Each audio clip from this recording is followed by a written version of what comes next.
All right, good morning, everyone. It is 8:30. Welcome, and thank you so much for being here at the 10th Annual Monroe County Childhood Conditions Summit, or MC3. Thank you. Yeah.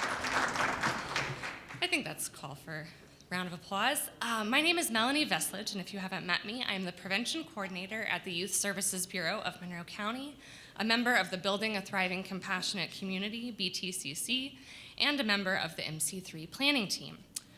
So being here today was made possible by many individuals and organizations. Thank you to Judge Galvin, who saw the need to address a rise in children in need of services, or CHINS cases. He called for change and a convening of stakeholders like yourselves who could make a difference. Thank you to the first YSB Prevention Coordinator, who was tasked by Judge Galvin in 2016 to bring this convening to life with a team of dedicated community members looking to make an impact on the upstream factors that were impacting young people and families in Monroe County. Thank you to the Youth Services Bureau. I know there's a number of you here today, for your continued investment in MC3 over the past 10 years.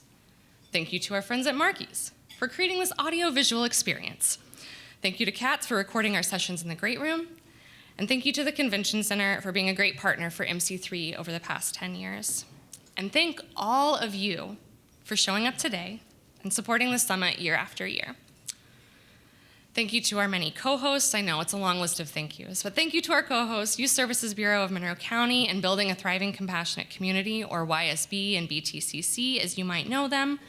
For the past 10 years, YSB and BTCC have funded and partnered on MC3, co-building a space for youth workers, for parents, educators, social workers, teens, and everyone with a shared stake in childhood conditions to come together. Thank you to the MC3 planning team. Everything that you see here today, every thoughtful detail is here because of the work of many people putting many months into planning. They're the ones that are making those meaningful connections. They're mulling over the details. They're making it all happen. And many of our planning team members are from partner organizations who contribute staff time to support MC3, and some of them are volunteering their hours as a part of the BTCC network. One of those incredible volunteers that I would like to highlight is Tara Green. Maybe wave. Tara's going to join me up on stage here in a second.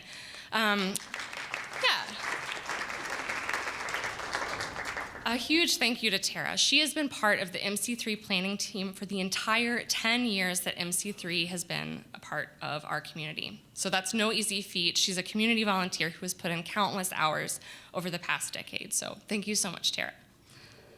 I also want to thank our financial sponsors and supporters for MC3. Like I said, Youth Services Bureau has been a primary funder of MC3 for the past 10 years, alongside several community sponsors every year. In addition to YSB funding, we are really grateful for the support of Juvenile Detention Alternatives Initiative, or JDAI, who specifically provide funding for accessibility. Thank you also to Bloomington Health Foundation, Anthem, Family Solutions, the City of Bloomington Office of the Mayor, Firefly Family and Children Alliance, O'Connell Case LCSW LLC, Sylvan Learning, Hopscotch Coffee, that's what you're all drinking today, and several of you who provided donations through the registration event at Eventbrite. And some of our sponsors are also in the Duke West room if you'd like to touch base with them. Their combined support made it possible to host this event free of charge for participants, to offer you meals and snacks throughout the day, to ensure accessibility services like these microphones, magnifiers, and to help pay for the continuing education credits for select sessions throughout the day through the National Association of Social Workers. So if you didn't pick up one of those CE forms when you came in, you can also do that throughout the day. Finally, thank you to you. There are so many agencies that are represented in this room today, and the summit simply doesn't exist without you here in this room. We hope that you're able to spend today engaging and learning and connecting throughout today. Know that we really appreciate you being here and contributing to MC3. So at this point, I would like to introduce a special guest who is deeply invested in childhood conditions throughout the county, the Honorable Judge Holly Harvey. Judge Harvey.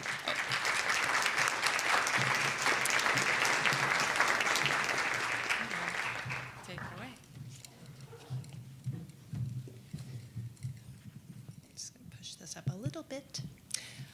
Good morning. Yes, it is an old picture up there. It's so great to see you all today, and I've already noticed this is going to be a great conference because nobody's sitting in the front row. Again, my name is Holly Harvey. I'm currently serving as a juvenile court judge in Monroe Circuit Court 7.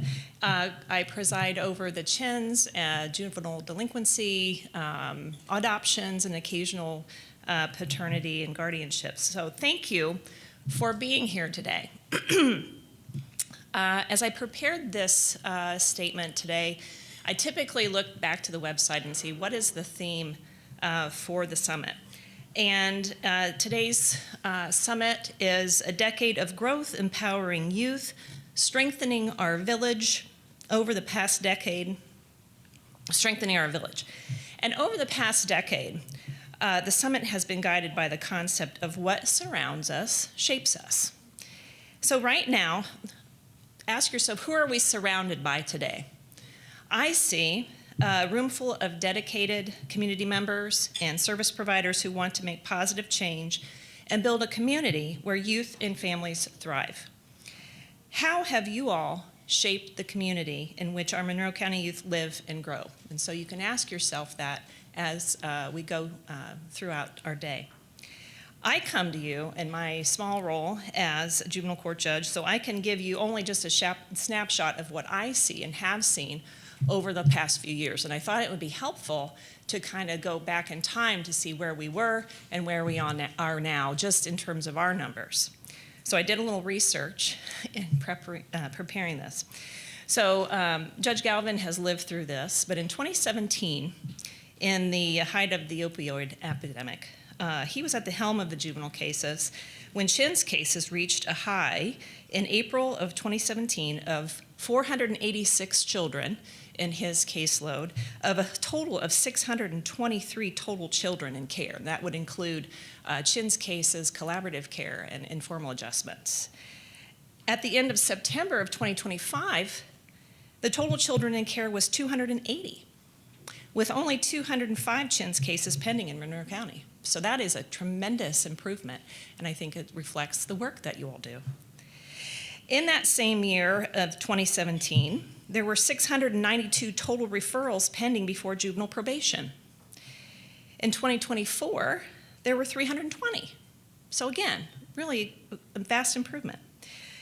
In 2013, the Monroe Circuit Court implemented the Juvenile Detention Alternatives Initiative, and the fidelity to the evidence-based practices within that program keeps our detention rates stable and relatively low. So shout out to juvenile probation today, and they are really represented here today.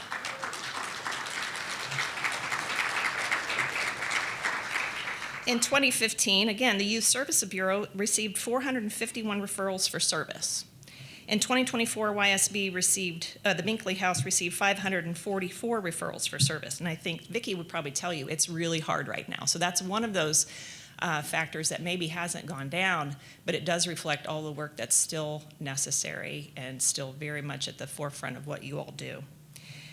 And YSB doesn't blow its horn nearly enough, but it provides emergency shelter services, short-term counseling services to residents, also intervention and prevention services such as the Truancy Termination Project, empowering parenting workshop, and seeking safety. And those are from the 2024 report. I know that there are new programs being implemented all the time, but they're doing a fantastic job. And it is invaluable to this community, yes. So these figures, while not completely representative of all of the childhood conditions in Monroe County that we seek to improve, they give a measurable snapshot of how we are doing as a community in keeping our young people and our community safe. The goal of today's summit is not only to look back at what has shaped childhood conditions in Monroe County over the last 10 years, but also to look ahead to how we continue to develop a community in which children thrive. According to the Essentials for Childhood framework, which I did look up, it's on the website for today's summit, I did a little homework. We do this by raising awareness of the importance of promoting safe, stable, and nurturing relationships, which you'll talk about today, using data to inform our actions, creating space for changing norms and programs to promote healthy children and families, and developing policies to carry out those goals. In my role as juvenile court judge, I am honored to have just one small role in the protection of children in this community and contributing positively to the essentials of childhood. I took over that role from one key individual responsible for shaping childhood conditions in this community and who was instrumental in creating this summit. Prior to his election to the Monroe Circuit Court, Senior Judge Steve Galvin served as counsel for the Office of Family and Children, prosecuting cases of abuse and neglect for 14 years. And from 2004 to 2022, he served as judge of the Monroe Circuit Court 7, and most of those years presided over the juvenile cases. I don't think he would blow this horn, but he has served on a number of committees focused on juvenile justice and child welfare. And since his retirement has been serving as senior judge on cases throughout the state, as well as special projects intended to improve court performance. The Monroe County child welfare and juvenile justice climate has been indelibly influenced by the leadership of our next speaker, Judge Stephen Galvin.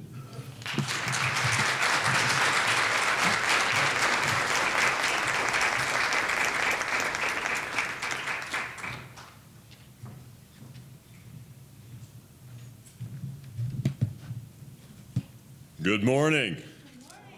All right. This is like old home week. Gary waving in the front row. Yeah, that was a wonderful build-up. I'm not sure I can live up to that. What I can say is that I came prepared to do my own introduction. And I'm going to throw some of that out there for you, and I'll try to explain why as I go along. I started out as an attorney here in Monroe County 45 years ago, 45 long years ago. I started out as a public defender. I was a public defender for 5 years. I was prosecutor for 3 years. And as Judge Harvey has said, I was a DCS attorney. I was a county attorney. And then for the last 21 years, I've been a judge. Now, the reason I tell you all of this and reinforce this on you is so that you will truly understand that I cannot hold a job, okay? And also so that you'll understand that I've been around here a long time, and I've been able to see what you all do, and I've seen the impact you have on children and families. So that's the framework we're starting with here. I want you to then know that I was asked to sort of give a synopsis of how and where the inspiration for MC3 came from. And when you ask an old person to give a synopsis of anything, what you get is a story. So what you're going to get this morning at 8:30 in the morning is a story from me about this. So the first part of the story is somewhat boring. It deals with me.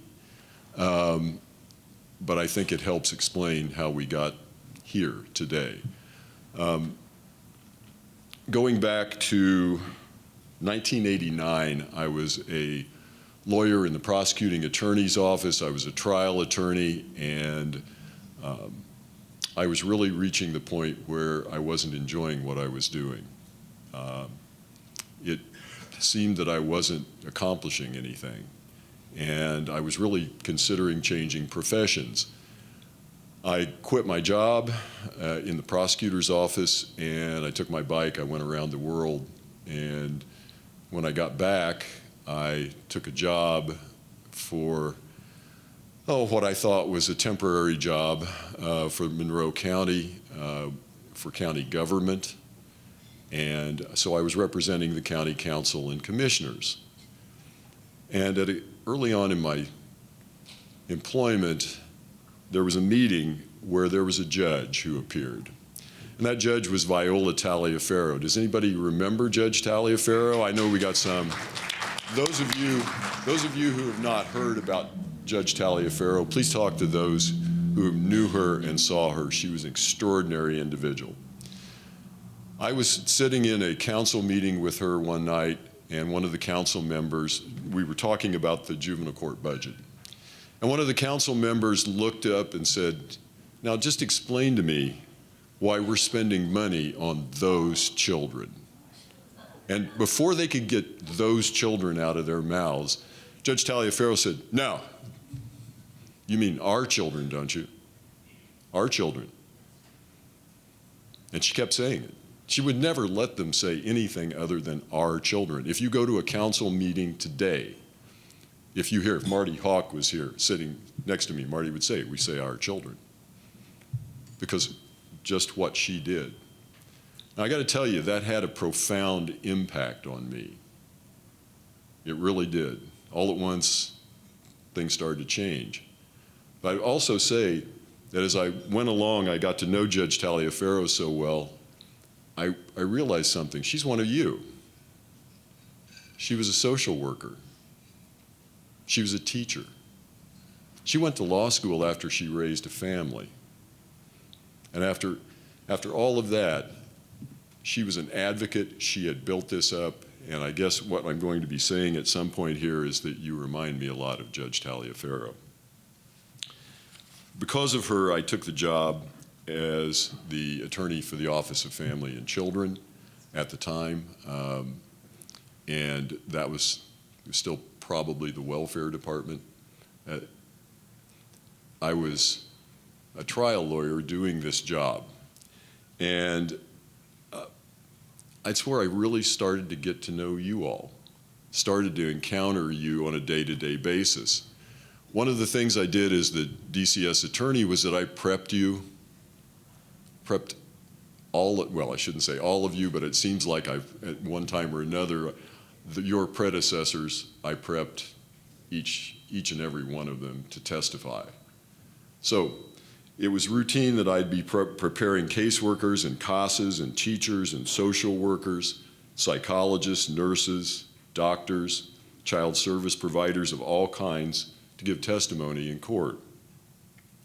And from those interviews, I came to a conclusion. I came to a conclusion that I found you all to be amazing. You had something in common: a fierce commitment to children and families. You had empathy, you had resilience. I could see that your jobs were often exhausting, thankless, but you all persevered. That's something I never forgot, that perseverance. And I can't tell you how much, I saw that you had the passion for your work, and I can't tell you how much I admired that passion. I continue to admire that passion. I'll give you some examples of the interviews that I had, just very briefly. My first CASA interview, if you're a CASA, we got CASAs here? I see CASAs. Raise your hands.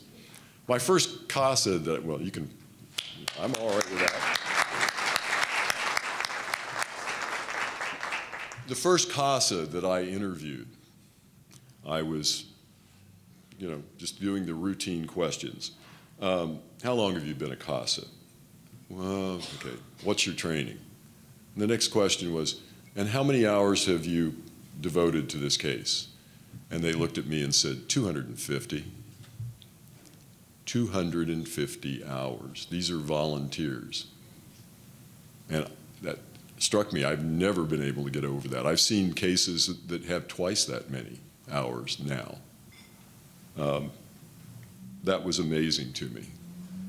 I remember trying to get a probation officer to concentrate on their testimony and preparing them, but they didn't want to talk about their testimony. They were so enthusiastic about the fact that they had one of their people on their caseload, one of their juveniles was going to graduate high school. And that's all they could talk about. We have probation officers. We've already given you all a round of applause, so I'm not going to give you two. But I want you to know that that also had a profound impact.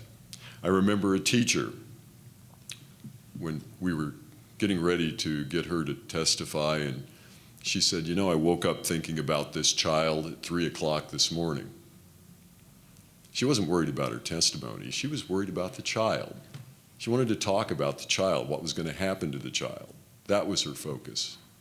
That, by the way, 3 o'clock wake up in the morning seems to be common for you all. It's common. Judge Harvey and I were talking about doing the same thing. It's common for all of us.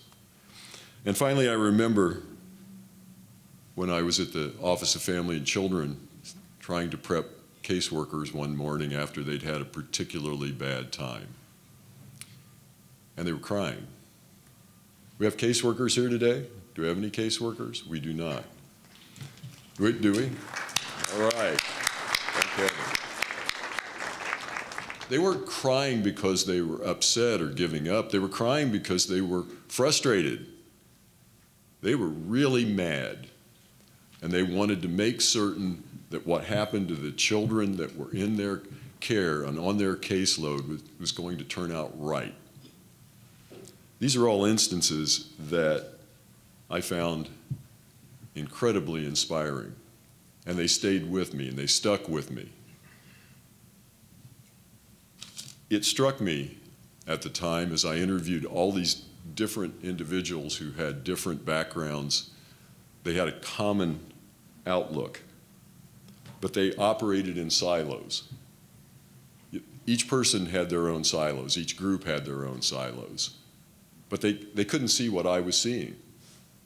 They couldn't see each other and the common interests, the common goals for children and family that they had. And that also had a profound impact on me. And when Judge Taliaferro retired in 2004, she basically told me, "You're going to run for judge," and I did what she told me. And I became a judge. This notion of getting us all together to share our common experiences and to learn from each other was always kind of in the back of my mind. Now, I want to tell you something that you might not know. When judges get together, we often talk about you. I imagine you don't think that, but Judge Harvey, I think, would confirm that. We talk about something extraordinary you may have done in court or helping a child, the challenges that you face, and the common problems that you all share. So this is a common thing we do, and in the early teens, I was having a conversation with a judge named Charlie Pratt from Allen County. Charlie was a wonderful juvenile court judge, and Charlie had started an annual conference in Allen County that dealt with those who dealt with children and families. And he put this together, he said, to celebrate what they do. And I thought, well, it seems like now or never. If he's doing it, we can do it.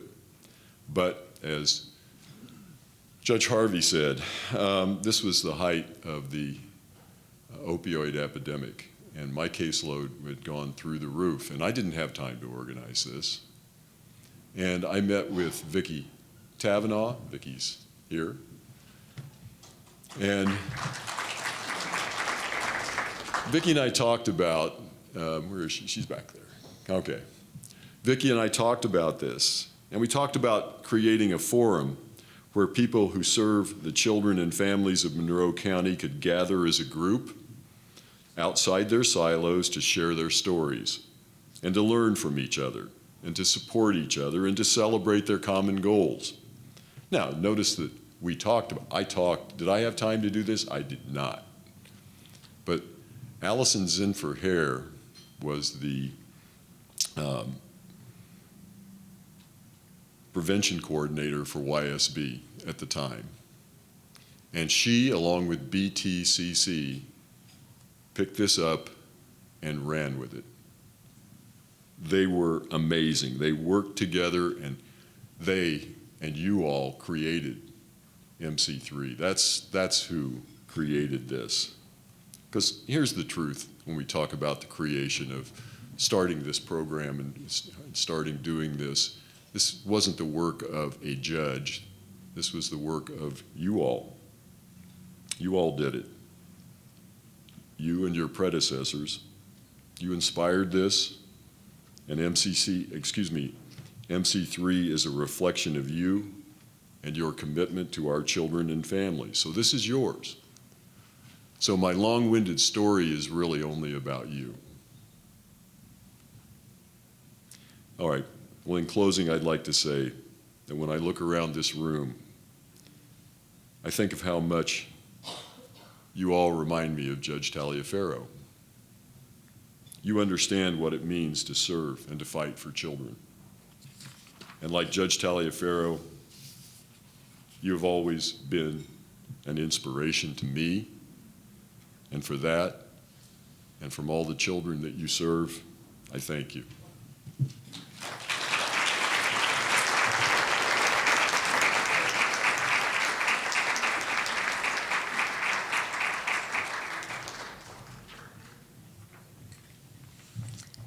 Thank you, Judge Galvin and Judge Harvey, for sharing that perspective and for caring so deeply for our community.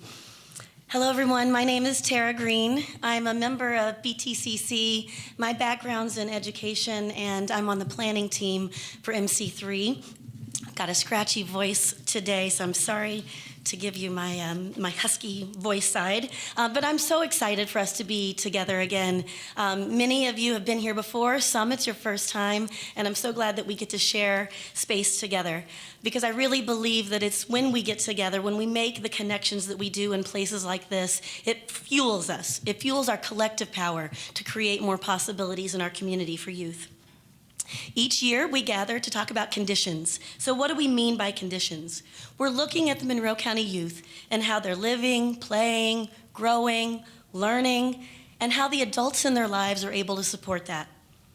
As Judge Harvey mentioned, we use the phrase, what surrounds us shapes us. Children's lives and ours are shaped by big structural conditions like housing, healthcare, policies at all the levels. And that's just a few.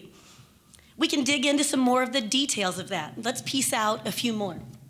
I think we can move on to the next slide. It has a whole list of different things, and these are just some. You'll think of your own as well. But conditions of how the children are born, their family life, how they're treated in the organization's programs, even their access to sidewalks that support social inclusion and connection to others in the community. Their families' workplace conditions, the ability of their parents and caregivers to spend time with them, their perception of their potential, the access they're given for opportunities for growth and connection to others, and so much more than what's even listed here. A big condition we have highlighted in the data walk that's in Duke East is the living wage, a parent's ability to earn a living wage. And I want to give a big appreciation to Katie Hopkins for introducing me to that so long ago. If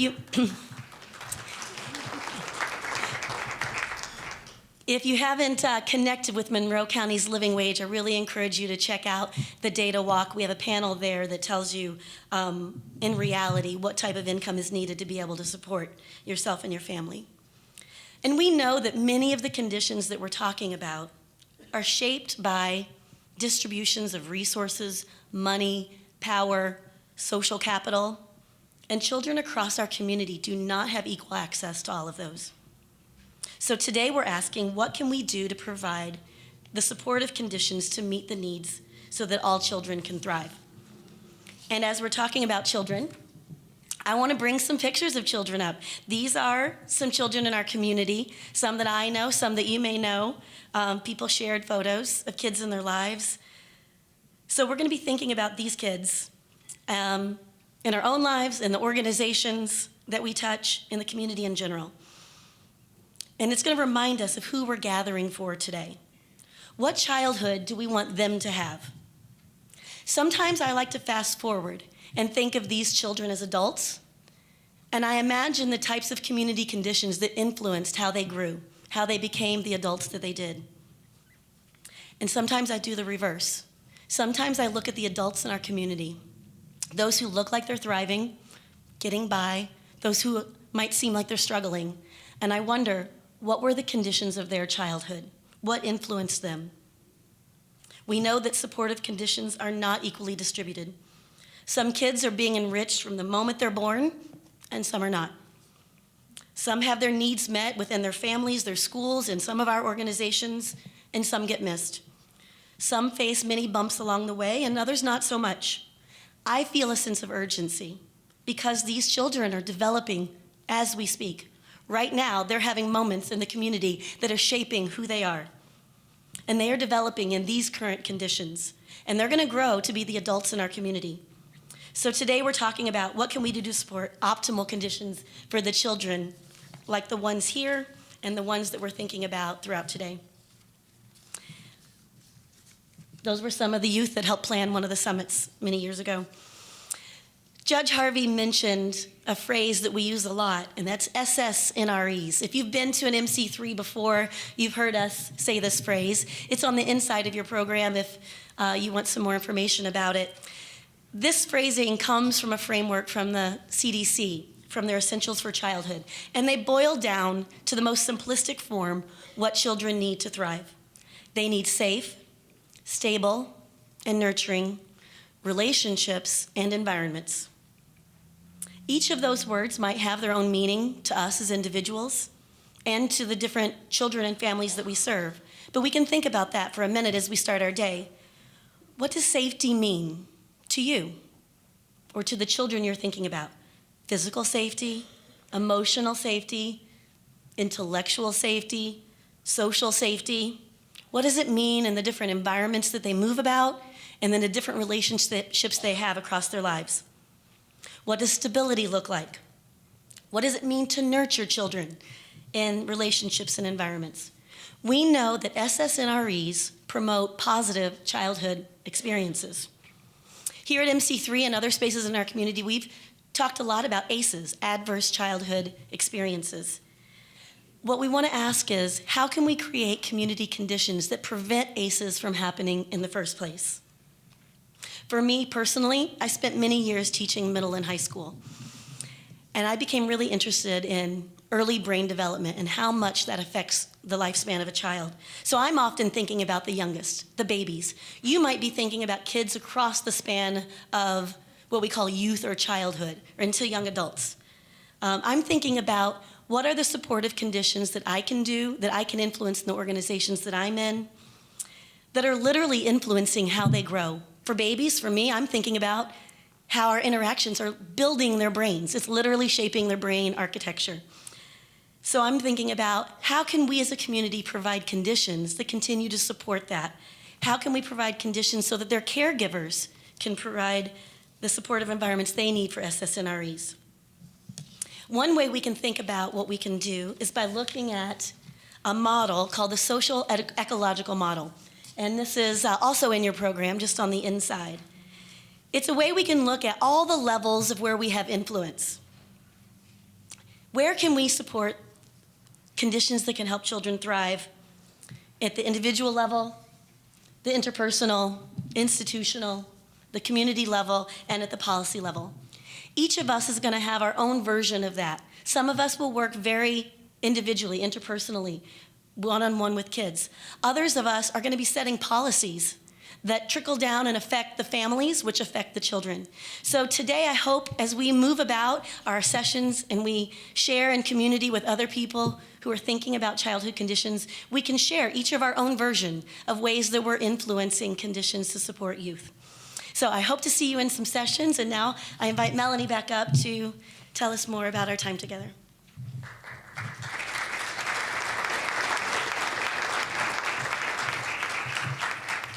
Thank you so much. Oh, you're much taller than me. Thank you so much, Tara.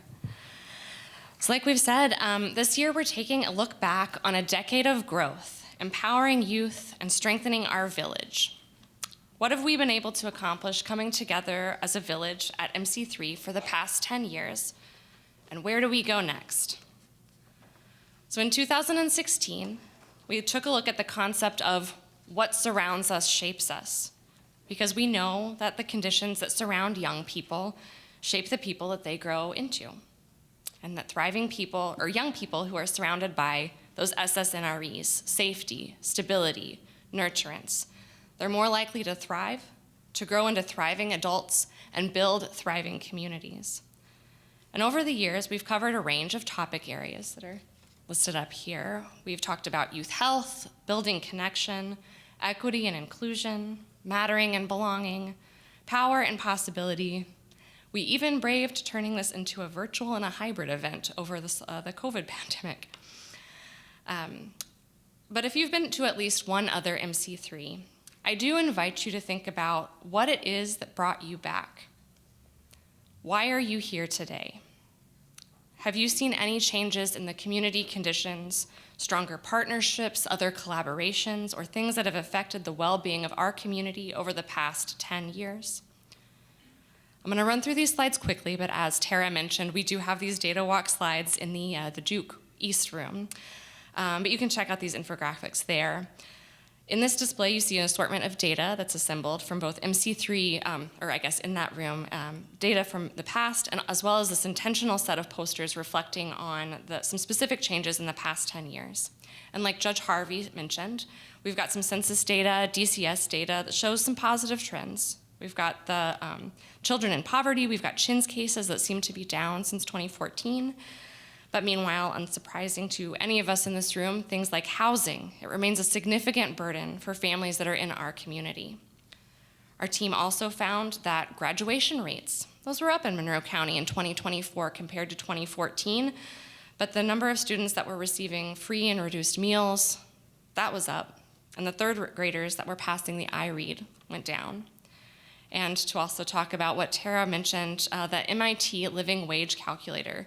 This is a tool that estimates living wage as what one full-time worker must earn on an hourly basis to help cover the cost of their family's minimum basic needs, where they live while still being self-sufficient. In the year 2025, a person making minimum wage is making less than a poverty wage here in this county. And Tara also noted the community conditions that influence well-being are shaped by the distribution of power, money, and resources. And we know here in this room that the conditions are changing. We've got people that are more isolated than ever before. There's a disconnect between wages and the housing market that's intensifying. We have mental health crises, suicidal ideation. These are all on the rise, and it's hitting our young people really hard. And all the while, like we saw in that last slide, those wages, they just don't add up, right? Families are left without guaranteed paid family leave policies, affordable childcare. We have things like Medicaid, SNAP, our WIC, and Head Start funding. It's being paused, if not slashed. And we have legislation like SB 1 that's cutting income to local counties who are maintaining these public goods like schools, roads, and our other infrastructure. And this, I mean, it has an impact on it affects the impact that we're able to have with MC3, whether that's the exact funding for this event itself or the energy and the time that our community partners have to contribute, because we're all being asked to do more with less. So I think that we are at an inflection point for the summit because what surrounds us shapes us. This is an event that's primarily funded through the county government, and as we at YSB, we've been impacted by, alongside other programs at the local level. And you might have seen in my communications about this year's event that due to the need to focus on staffing and running the very essential service of the Binkley House Emergency Youth Shelter, MC3 was taken out of the YSB budget for 2026. But this doesn't necessarily mean the end of MC3. There's a lot of work to do. But regardless of what the future holds, it is more important now than ever, I think, to lean into our values of connection, of building collective impact, while we organize to impact the structural determinants of our physical, our psychological, and our economic wellness as a community. And I want this community to be better for children now and in the future. I think that all of you might also want that. So what does this look like for MC3 itself? Well, I'm going to bring us back to these questions of what brought you to MC3 in the first place? And what is it that brought you back if you've been here more than once? What are the changes that you've seen in our community over the past 10 years? And what do you want to see more of? What positive changes do you want to be a part of? And what would it look like if in 10 years Monroe County really was the best place to be a child in the whole state, nation, or the world? So while MC3 is not budgeted for 2026, I really do believe that we can meet the moment by working together, by laser focusing on our common goal of a thriving community for young people, and really taking the next year to reconnect, to combat isolation, to relearn who our allies and our friends are, both familiar and unfamiliar might be, and to really use the skills, the knowledge, and the connections that we've built over the past 10 years at the Monroe County Childhood Conditions Summit to change our world for the better. As Octavia E. Butler once wrote, all that you touch, you change, and all that you change changes you. The only lasting truth is change. And whether it's through MC3 or other work together, I really want to be a part of that change, building a better world for young people, for families, and for our whole community with all of you. And I've got some housekeeping that I should plug. There is a question in your evaluation form. If you'd like to be part of that imagining of MC3, it's in your evaluation sheet. Because we are looking to schedule an exploratory meeting in January or February of next year. So just please do let us know if you want to be on that short list. You've got my contact. And we can hop into some housekeeping. So we really do have an awesome lineup today. I wish we had recording in every single room. But we hope that you will be able to join us all the way also through the closing session, because we're going to come back to here to the great room after our whole day of learning, and we're going to do some intentional reflecting and connecting with other folks at these tables. Don't worry, we're not going to ask you to commit or add anything to your workload. We know that everybody is stretched pretty thin. But this is purely another chance for some guided conversation and exploration with other folks that you might not normally get a chance to talk to before we leave for the day. Be sure to check out the data walk. We've mentioned this a couple times in Duke East. There's some other community resources there. If you also brought some brochures, feel free to put them on the table. Check that out on your way to a session or on your way to lunch. Like I said, we have some historical data walk materials as well as some updates, so those specific things from 2014 to now. And I really would encourage you to take a moment to reflect on what that data tells us. If you have a sticky note, you can even just jot a question and plop it on any of those boards if you'd like. The other housekeeping items for the day, we've got our full session details. They can be found in your program. If you didn't pick one up, they should be on the registration table. This has more information about all of our wonderful presenters, their bios, where everything is within the convention center. If you need to ask somebody a question, find somebody with an orange lanyard. This is a planning team member or somebody who's a staff at YSB. We have sessions up here in the great room, the Duke room, also downstairs in the Cook and the Zabenden Hansen room. We will be having beverage stations, so that's, you should have seen that when you came in, but knowing that that's going to be open all day and that we do have sessions here in the great room as well as the Duke room, please keep your chatter to a minimum or pop into the Duke East room if you need to continue those conversations. If you're already dreaming about lunch, your lunch is also color-coded on your here. So just make sure that you check in with a planning team member if you forget. Let's see. I'm also very excited to say that we've got 3.75 continuing education credits that are available this year through the National Association of Social Workers. So if you would like to receive CEs, we've probably got some more forms that are down on the entry-level registration table. Those are all marked in your program as well. Restrooms are upstairs, downstairs. We've got a coat check. We've got Wi-Fi through the convention center on the network MCCC guest. We're going to have 15-minute breaks between sessions. And finally, we do hope that you will provide feedback on all of your sessions. You'll have session evaluation forms in each of your breakouts, as well as these ones that are inside of your program today. So if you do have to leave before the end of the day, you can scan the QR codes that are on your table tents. That also has a QR code to your resources, so all of the slides that I have in PDF form if you'd like to check those out before your sessions. But if you do need to leave before the end of the day, plop that evaluation sheet on the appropriate location on the table as you exit. And I think that's all the information. I'm sure that I've forgotten something. But thank you so much for being here. I really appreciate you all. For anybody that's sticking around here in the great room for that first session, please move to the front few rows. And for everybody else, we invite you to head to your first session of the day. That's going to begin at 9:30. So thank you so much.